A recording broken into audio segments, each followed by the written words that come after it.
I don't know what the theory is. He must be maybe, I don't know what that is, but Rome concedes everything EO requires for unity. What does that look like? What's the role of the Pope and Patriarchs? What would be conceded? Let me just start off by saying it's never going to happen. But if you want to talk theory, it's not realistic. The reality is it'd be like, well, wouldn't it be great if we made all of China the United States? We'd just become China. That's the reality. I mean, it hurts. I don't want 1 billion Roman Catholics not to be Orthodox, but you couldn't simply just absorb that much without them absorbing you.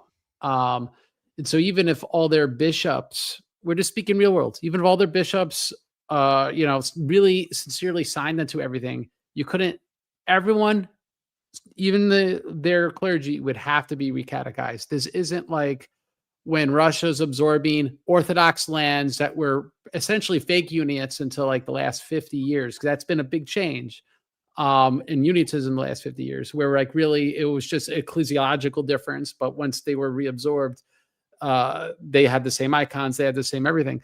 This would be very different with the Ocean Roman Catholic Church. And like, it's not something I'm happy about, but this is very tragic.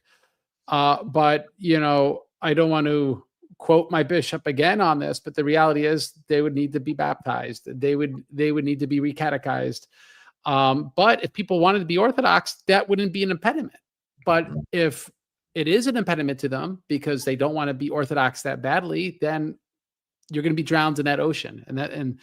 And so it's not realistic. But if entire synods want to submit the bishops, and if the entire synods want to submit everyone there to recatechesis and all this, then it could work, just like converting anyone. It's like when a Anglican parish or whatever converts to Orthodoxy, which does occur. But everyone gets recatechized and everything. That'd be the only way forward.